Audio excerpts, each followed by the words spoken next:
episode 9. I am super excited to have Micah Mosely here. He is a Flatiron grad that currently works at Google as a software engineer. Really great to have you here, Micah. Really appreciate it. So this is episode 9. Now this is our third episode of the year, and so really excited to kick this off. So a lot of people are going to be really interested about how you got to being a software engineer at Google. So tell me about your story, your background, and how you got to where you're at now. Yeah, so people probably don't know this, but me and Tony used to work together back in the oil field days. So I actually graduated with a petroleum engineering degree from UT Austin, and I was working as a field engineer for 3 years, and that's where I met Tony.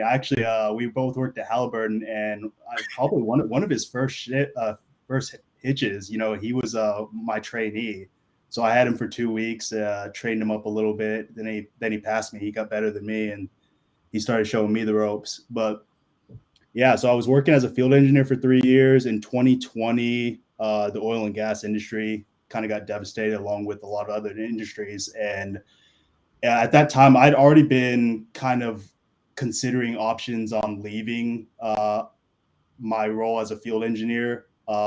And I'd already talked with my twin brother about possibly exploring software engineering. And when I got laid off in 2020 in April, I took that chance. I was like, hey, you know what? I have money. I can stop working for a while. I can do a boot camp, go to college. I had all my options open. And eventually I settled on a boot camp, Flatiron, did that, graduated in November of that year, lined up a job very quickly with Citibank as a software engineer. And I was only there for 9 months, 9 months or something like that before I landed at Google. But I mean, I could talk more about that process. I'm sure you have questions about that. Yeah. So really transformative kind of transition from going to the oil field and then to software. What made you decide to go to a boot camp? What was the decision making process from that? What made you decide to go to boot camp and go that route? I won't lie. I actually didn't know about boot camps. You were actually the first exposure I had to that. I remember, you had been posting on LinkedIn, and I think you were a couple months in front of me. Like you hadn't finished your boot camp when I started mine, but I think you were probably like a month in or something. And I saw that you were doing that, and like I said, I'd already been contemplating, making a transition away from, the oil and gas industry and considering software engineering. And so my mind was kind of on going back to college. And then when I found out that this was an option, I started exploring it. I thought it made sense for me. I was like, hey, you know what? I don't want to spend 2 years. The money wasn't a big consideration, but I was like, 2 years versus the chance of finishing in like 4 months, 4 months, and then possibly lining up a job, to me was worth the risk. Awesome. And so going from Flatiron School, your first job was at Citibank. What did you do at Citibank, and how was that experience? I was a microservices developer. I was basically a Java developer, and I was just working on APIs for money movement. So, debits, credits, things like that. I wish I could, say like I got like the full experience there, but like being there 9 months when like basically it's like 3 months of onboarding. Like I didn't get team matched for 2 months, I think. And then in the first month, they gave me like a whole month since I never used Java, they gave me a whole month to kind of learn the language. So I didn't really actually even start doing any development work until like month 4. And then, I started interviewing in like month, probably 7. I was like halfway out the door. So it is what it is. Gotcha. Okay. So yeah, you made that transition happen pretty quickly. I'm curious. So a lot of people want to know, like, the FANG interviews are tough. And so what was like the preparation work you had to do for that? What was that process like? What did you include in your day-to-day to get to that level to work at FANG? Yeah, I mean, they're very tough. It's a grind, right? Like it's multiple rounds, especially like the final round, right? I in the same week I did my final round interviews with Amazon and Google, and like Google's was 5 rounds. Yeah, Google's was 5 rounds, Amazon's was 4 rounds. So like it's tough, like doing back to back interviews. But as far as prep goes, the interview processes for all these companies, they're well documented online, right? Like it's everyone knows what to expect going Yeah. in. Like it's for entry level, it's pretty much all data structures and algorithm style questions, right? Yep. And then maybe like one behavioral. Yeah. But in general, right, it's the tech interviews that's gonna get you through to getting an offer. And knowing that, I actually started my preparation for eventually getting into a FANG type company when I was in my boot camp. Like I probably about 1 month before I graduated. Me and my brother kind of started spending time after the lectures and such, starting working on leak code style questions, and it served me. It actually helped me get my first job with Citibank. I had a same type of interview, only one round, but I had an algorithm style question for that, and I never stopped. My goal always was to end up at one of these companies. It happened a lot quicker than I thought. I got an opportunity to interview quicker than I expected. So I'm glad, the entire time I was at City, outside of my day to day, every day I would do a little bit of data structures and algorithms. And when you're very consistent with that, it really sticks rather than like being like, oh, hey, I have an interview in a month. Let me grind for this month and then do the interview. And then you forget it all right after the interview. Yeah. So little by little is huge. Yeah. You have to pretty much practice it every day in order to like just brush up on. Otherwise, you'll forget how to do it, right? And so, uh, Definitely. what was your primary source of practicing? Was it LeetCode, HackerRank? What do you recommend to the students? Yeah, I mean, I can't really. I haven't tried a whole bunch of the different platforms. I found LeetCode early on, and I like the keeping track of the questions and being able to filter by the style I want to do. And also, it's nice to like I see the progress, right? Like you can see month by month the questions Yeah. you've done, and you can see how many total questions you've done. It's like gratifying. Like when you hit big milestones, like it's like question number 200 done. I was like, oh, I remember Yeah. that day. I remember the day I hit 300. And then as you get better and better, they become easier and easier, and you start pumping them out. So Yeah. a few weeks before your interview, when you're really in grind mode, I was pumping out like 10 questions a day. So 10 questions a day. Oh my it's God. sounds like a lot, but like I said, when you get the patterns down, when you're really deep in your preparation, when you're ready for these style of interviews, like you can really start pumping them out. Not like the hards, but like Yeah. mediums, you can start pumping them out. Yeah, because you recognize too, and I've been working on data structures teaching it. You recognize some patterns, right? Like using some multiple pointers pattern, frequency counter, and just recycling those, and you'll kind of see like a pattern. Because there's only so much ways you can apply that, and you can even tag, like filter by tags of like how people solved it.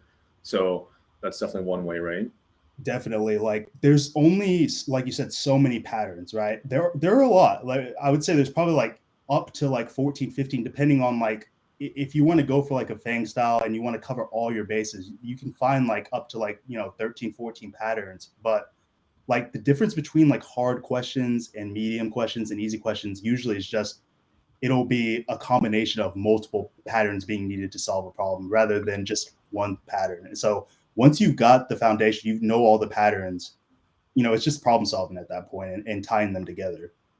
Yeah, absolutely. And one thing is that we have a comment here from one of the live chat. Someone was asking, what was your data structure? I think she says, what was your data and also what is your data and structure style? Did you do easy, medium, or hard by company? Like, did you just do whatever kind of came your way? I think is what she's asking. Or how did you decide on a day to day, like what to make this, your consistency happen? So what I did was at first I just tried to learn as many of the patterns as I could, and I would only do like in one day one pattern. So I would only do like 2 pointers, right? All so it's one thing knowing that you have to apply a pattern and then Yeah, figuring out how to like code it out, right? The challenging part in the actual interview is identifying what pattern you need to yeah, use. So yeah, then once you get proficient in all the different patterns, when you know you have to use it, now you need to mix it up, right? Do a random problem. See if you yeah, can identify, hey, this is the pattern I need to use for this. That's the tricky part, not being able to solve a sliding window problem because yeah, window problem, right? That's pretty easy to do yeah. once you get the basics down. Yeah, yeah, absolutely, absolutely. A lot of students always ask, like, there's just so much in data structures and algorithms I need to know. Like, and I always recommend to students, like, depending on the companies that you want to shoot for, maybe you just only study up to a certain amount. Like, maybe if you're gonna go for a startup or something like that, they're probably gonna ask you up to most like a linked list. But I'm assuming at like Google thing, you're definitely gonna see like a graph problem or a tree problem or something like that, right? In that realm, is that true? Definitely. Like I Yeah, said, like I did prepare for these type of interviews when I was getting my first job, but I didn't do graph problems. I didn't do anything like really complex. I barely even got into like doing medium, yeah, level problems. But yeah, when you want to go for, Meta, Amazon, Google, you're gonna have to cover your bases. You're gonna have to expand the topics quite a bit. yeah, You could definitely, even at those companies, you can definitely limit yourself to only a certain amount of patterns and then be like, hey, I'll pray I won't get a dynamic programming problem. You can definitely, if you have enough interviews lined up, you'll yeah. probably be all right. But yeah, you basically conceding if you do get a certain type of problem that you didn't study. Yeah, that's what I hope too. Is that I just pray that I don't see a dynamic programming problem. I don't know. It's not even that hard, but it's just like always people are intimidated by that, and also like maybe a little bit of recursion or something. But I hope no one asks like sorting algorithms. Those are like you have to like those are tough to like actually. Some of them are really confusing, but I've never seen any company that actually asked that before. Yeah, and see that's the whole thing, right? Is it's not like the company tells you what questions to ask, or at least Yeah, not at Google. And yeah, so you just never know what the interviewer that you're going to get is going to want to ask. Like yeah, the variance in the difficulty of the problems I was asking, even in just the same company, like at Google. Like yeah, I remember one interview, I couldn't believe the question I got asked. It was so hard. And then one of the questions I was like, I'm surprised I'm being asked this. It's really not that difficult. So yeah. like huge disparity in difficulty of problems. Yeah, absolutely. What would you say? Like you've been through now two interviews at two software companies, or actually multiple, even at Amazon. I definitely did an Amazon interview too. They're not easy Amazon interviews, but would you say how important? What's other things you would say for a junior engineer to know? Is it like architecture, software architecture? What's important other than like data structure and algorithm? You would say to really be equipped to like, especially for Fang. Like, what would you say is needed to be ready for those companies? To be honest, for entry level, that's all you need. Like I Really? said, Okay. you do have to get past the behavioral. Yep. And like you should like look at Amazon's like star pattern, right? It just basically describes a pattern that you can follow to answer any question, and it's not like you need to like memorize. It's basically you're just telling a story in a way that makes it easy for them to understand like what you're trying to convey to them. But yeah, for my experience, anyways, with the interviews, there's nothing else. There's no system design for entry level roles. And there shouldn't be, right? It doesn't make sense. They're asking, it's way beyond the scope of what you should be expected to know for an entry level role. So, Yeah. data structures, algorithms, those are basics that just kind of show that you have a certain fundamental skill level, going into a company, which is why these companies ask it. And because that interview style scales well for a company that needs to hire, 10,000 engineers in a year or something like Yeah. that. Yeah. It makes it more normalized to where you're kind of looking at everyone at the same level essentially. Yeah. And so that's awesome, really awesome. And so, at Citibank, you did some microservices at Google. What do you do now at Google? So I am a SWE, but I'm a SWE-SRE at Google. And so a site reliability engineer, which people may not know about. I didn't know about it. In fact, Okay. when I got the interview, I actually thought I was interviewing for just a normal SWE role. Found out later on in the process that it was for a site reliability engineer role. But just a basic description of the job and how it differs is that at least at Google, you do still do feature work, feature development. It's only part of your responsibility, right? You have on-call responsibilities that take up anywhere from like maybe like a quarter of your time to half the time. So we're on call more frequently than a normal feature dev might be, and then we'll have to deal with like the backlog of tickets from that on-call shift the week after that. Like these are like responsibilities that feature devs may have, but they don't have them as frequently, and then some don't even do on-call. Like I know at Google, Really? there's definitely some engineers that never have to do on-call. What? And, Wow. That's kind yeah, of yeah, nice. Yeah, but but there are lots of companies that don't have site reliability engineers, and so their Swedes just do everything. And so Okay. I've definitely noticed that it seems to be more common at the very large companies. Okay, awesome. And I've I've never worked at Fang, but what was like the transition like? Maybe I mean from like Citibank to Google. Is there a lot of transition? Like even though those are two big corporations, but was there any changes in terms of like now you're actually working for like a pure software driven company? Do you have any like transitions or any challenges that you felt going into those? I think it would have been challenging even if I was moving into an identical role, right? Mm, Doing the exact same thing. I still would have been extremely challenging, I think. But at basically having to start from scratch as a site reliability engineer when I knew nothing about it, I didn't even know the basics. That made it especially challenging. But in general, even just being a normal SWE at Google, I mean, there's so many internal tools and like an infinite amount. I swear, like same externally, right? But all the big companies have a lot of internal tools, and so even if you've done something similar externally, you have to learn it, you know, internally, and it's a difficult transition. It's just like a big word soup, so much documentation that you need to read, so yeah. many tools to learn. For me, like I was also having to use three languages that I've never used. So Oh all my wow. training has been in like three languages I'd never touched before this. But that's also like not a big deal. I don't think it's a very big deal to stress over like what coding languages you've used in the past going into a new role or anything like that. Yeah, Yeah. it's a tough transition. There's like you said, there's just a whole bunch of internal tools, but I think in general, onboarding at a new company is always going to be difficult, regardless of the company. But it's just that much more difficult at an extremely large tech company. Yeah, and one thing I noticed is I know at Citibank you were purely remote, right? I Or was, almost. yeah. It was getting close to transitioning back to like being in person around the time, but yeah, it was a fully remote role, which I Okay, and then now you're in person, somewhat hybrid model, right? At the moment. yeah, it's very flexible. There are weeks when people will not come in once, and then there are weeks they'll come in like every day, and Oh, I'm I see. the same. Like I try to go in 3 times a week. Sometimes it'll be two, sometimes more if I feel like it. It Gotcha. just depends. Awesome. If you want the free food, right?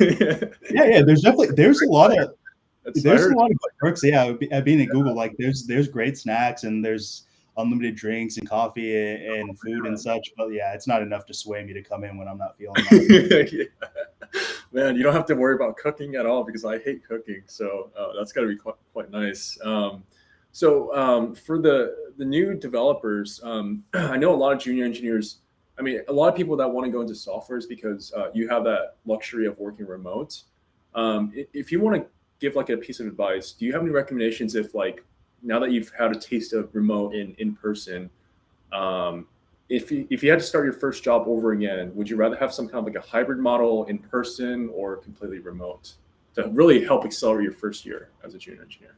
Yeah. So I'm of the opinion that if you don't mind going in, it is better. But that only works if the rest of your team is also going in, right? Yeah, And so yeah, at least at Google, like the senior engineers on my team, they have that flexibility to come in when they want. I'm lucky, like my mentor comes in a ton, and so does a lot of people on my team. But if they didn't, I would lose a lot of the value of and point of going in, right? yeah. The benefit being like they sit right next to me, so when I have a question, I just literally step up, ask them real quick. But like at Citibank, right? I was remote. I would reach out to people, and it would take them, 4 or 5 hours sometimes to reach back out to me. But that doesn't happen in person, right? Like I can just look and see if they're like in a meeting. I don't bother them. But if they're Yeah. not, they don't look like they're busy. I just walk right up to them, ask them a question. So there's huge benefits to being in person. I'm not trying to like advocate or like take away remote for anything. I think if you want to be remote and you need to be remote, you can definitely onboard. You can ramp up just fine, fully remote. I just think that if you were gonna weigh the two, I do think there are advantages to being in person occasionally. Yeah. I'm in the same boat, especially for the first job. If your entire team's going to be there to help support you, I see a huge advantage to make the onboarding process a lot faster and smoother. That's what happened to my job when I moved to Dallas initially. It was all in person, and I'm glad I moved because it was night and day if I did it remote. Because yeah, like if you ping someone, you don't know if you're gonna get a reply back in like a reasonably timely manner, right? And so, and that waiting game really stressed me out, to be honest. Even starting my second job, so that's awesome to hear that that you've been able to do really well. Just to kind of read through some of the questions here, someone asked, did or do you feel imposter syndrome? And what are your strategies to prevent from holding you back? That's a very good question. Yeah, that's a great question. Really. Yeah, this is something you need to embrace. This is never going to go away. Yep.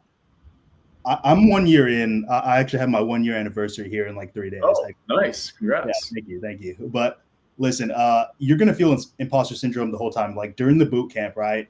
It's moving fast. You're like, can I really do this? And then you start interviewing and you fail a technical interview and you're like, can I do this? And then you get the job finally, but it's extremely difficult to ramp up in your first job. And you're like, can I do this?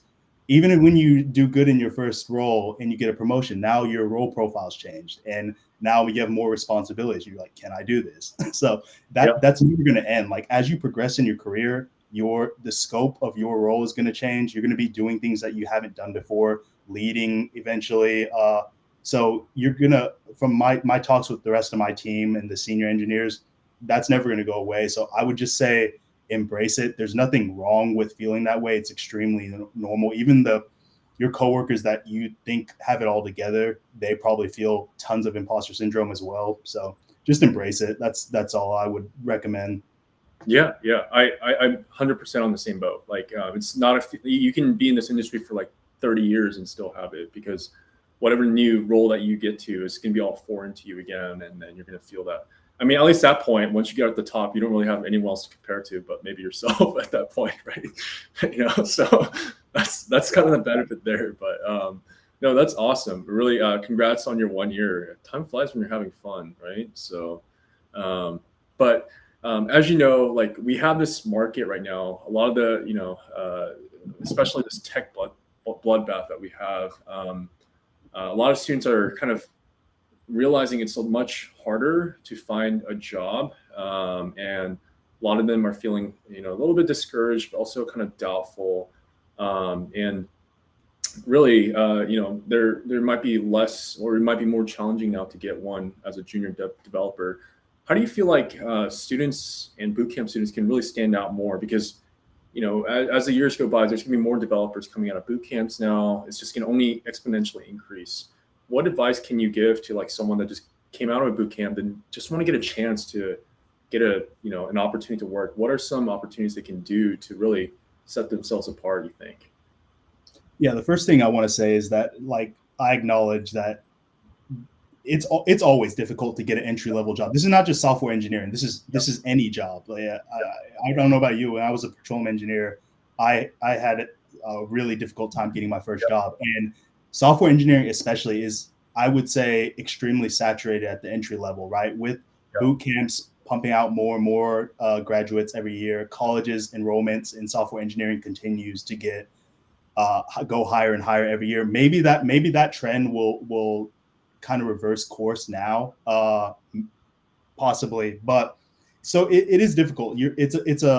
There's too many people looking for not enough entry-level roles, and that's just the reality. And especially right now, right, with how many layoffs there have been, and lots of people with only 1 year of experience, 2 years of experience, those people will also be applying for entry-level roles possibly, especially given the limited amount of open roles. So now you're competing as a boot camp grad with no experience with someone that got laid off from Meta that has 1 year of experience. There's no doubt you're at a huge disadvantage there. And it's going to be difficult right now. That's just the reality of the current economic climate. And, eventually it will turn around. It's not a matter of if, it's when, right? But it could be a year from now for all we know. It could be 2 years from now. Hopefully not. But I would say I can't really give too much advice on getting interviews. But what I would say is, embrace the fact that and acknowledge the fact that it's going to be tough to get interviews. So when you do get them, and you will get them eventually, right? I would do everything I can to be as well prepared for my second interview. You don't want to be the person that needs 5 interviews to get the job. Like, there's nothing wrong with that. Yeah. In fact, that's how most people are. But with how it is now and how difficult it is to get interviews, it could take you a really long time to accrue 10 interviews. Yeah. So Yeah. if in this time, while you're not able to get interviews and while you're not interviewing, you know, prepare as much as you can for the technical interview, or upskill as much as you can, so that when you do get it, you give yourself the best chance to stand out in that interview and get your first job. Yeah, absolutely. No, well said. So essentially, keep up the consistency, keep the grind, investing in your skill sets now. Keep yourself busy, maybe working on projects or doing some leak code, pair programming, things like that, to kind of keep yourself, occupied, right? So that way you're not thinking about all the negativity, but also the fear. But there's nothing wrong with failure. I've mentored quite a bit of students now, and a lot of students are scared of failure, but failure is an opportunity to like realize what you are weak on and actually really improve on those skill sets, right? And so I see a huge opportunity to keep up that grind. A lot of students might say, "Oh, I, I've been on this journey for about 6 or 7 months."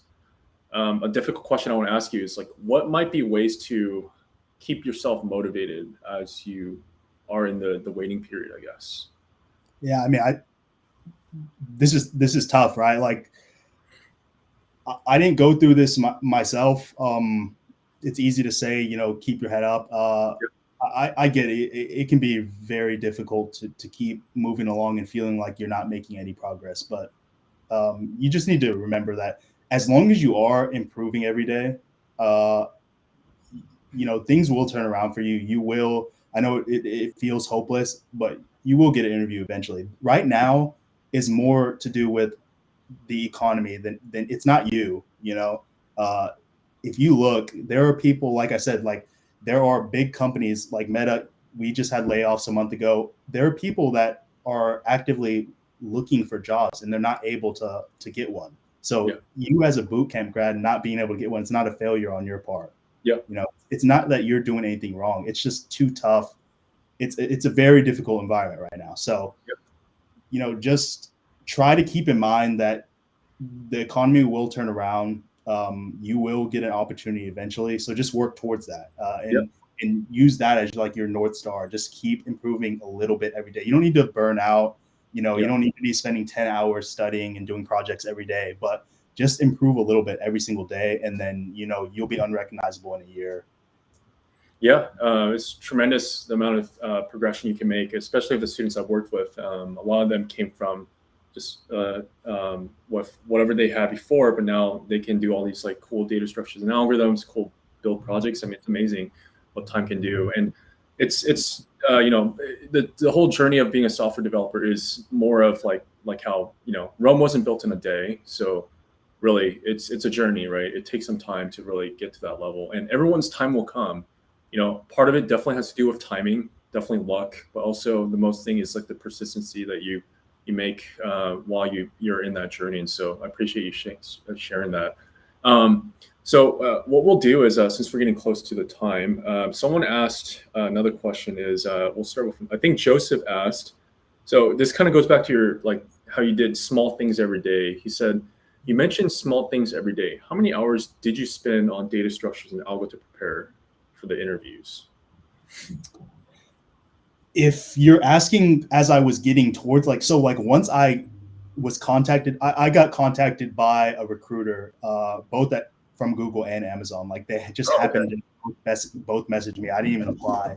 And so from the moment that the first one, Amazon messaged me first, from the moment they messaged me and I was like, I know I'm going to eventually have an interview, even just the first round, they were just going to send me an online assessment. So from that moment, I stepped it up considerably. Like I started probably doing I would say on work days, I would probably spend about 2 hours. And then, maybe on the weekends, maybe like 4 hours every single day. And then, maybe like the month before the final rounds interviews, that's when kind of like I was like all in. Like I used my vacation at City and took as much vacation as I could, and I was Yep. basically, you know, doing as many, like I said, I was doing as many problems as I could. So I Yeah. definitely ramped up to that point. It was like a full-time job for that month. Yeah, that's awesome. Yeah, you gotta definitely you gotta put all or nothing on when it comes to lead code or just lead coding. I definitely know what that feeling's like. Someone Hilda asked. I guess we kind of already answered it. Is the industry getting oversaturated with junior engineers? I think we already kind of answered that already, right? It's been oversaturated for a while, I think.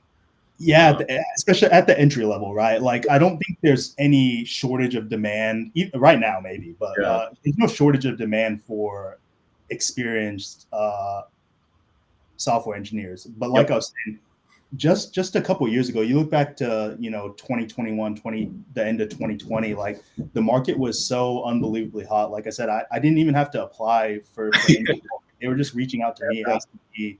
I didn't even have a year of experience. Like I'm not some like super seasoned, SWE. I had 9 months, 7, 8 months when they contacted me of experience, and they were all asking me to come interview. And this isn't even including like I got contacted by several other smaller companies that Okay. take them up on.